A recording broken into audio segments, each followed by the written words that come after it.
Hi, I'm Steph Coleman, and I work for New Thing Global as the communications editor.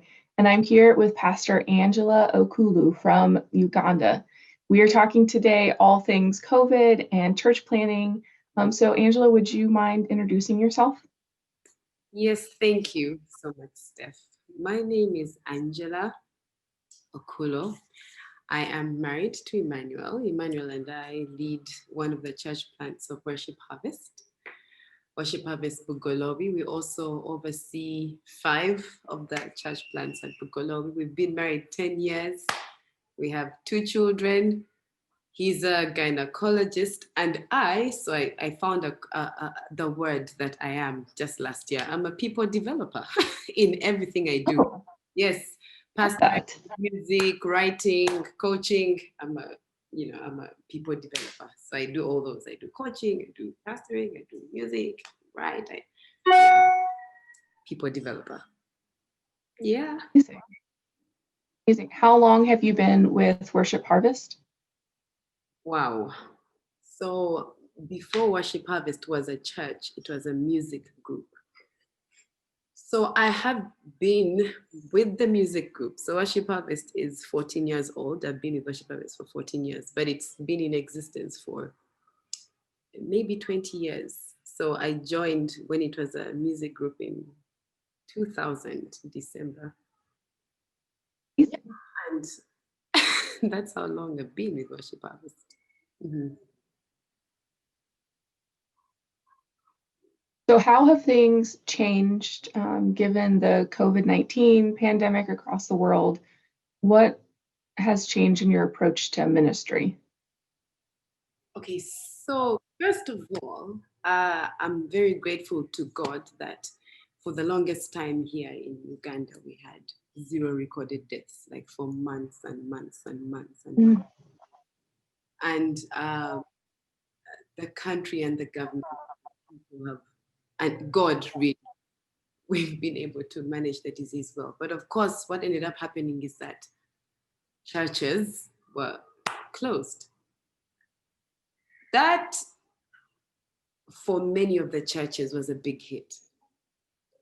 For Worship Yeah. Harvest, on the hand, at the beginning of the year, we had something called the New Dawn Camp, and we got a word from God that we should utilize, social media, and so one of the things we did is we started broadcasting our services, which we were not doing before. So we started broadcasting our services, and our senior pastor asked all the pastors to open pages and to start broadcasting the sermons from the locations, from their different locations. And so when they closed us down, we had been broadcasting for a couple of months, so from Jan, and so they closed us up in March. And so we were able to still broadcast the services. Yes. And Oh, so that was such a blessing. We've actually been able in the COVID season to help like 4 churches to start broadcasting their services. The thing that happened though is, so the people are now scattered. The people are scattered. Yes, we can get the link to them, but we organize ourselves in, missional communities. So the thing that then mhm.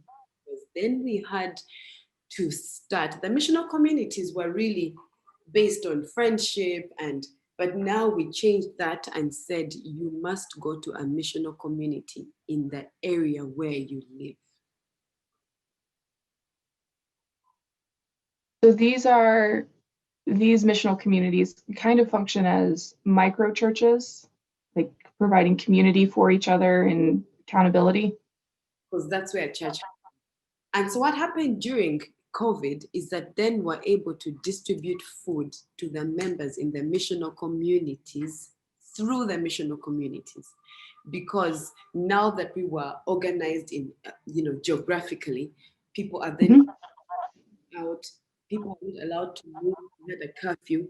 But when you're in the same geographical area, you can then walk to different spaces.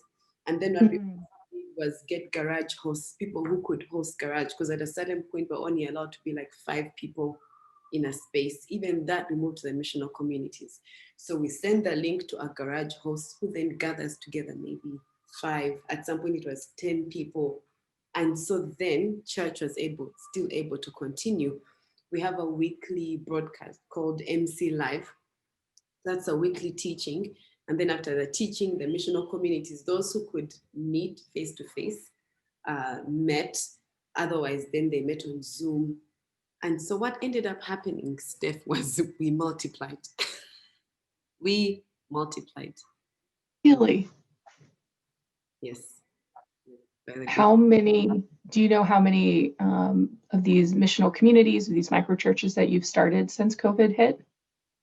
So before, in March, we were like 120 missional communities. Right now, we are around 270 missional communities. So around 150 missional communities sprung up.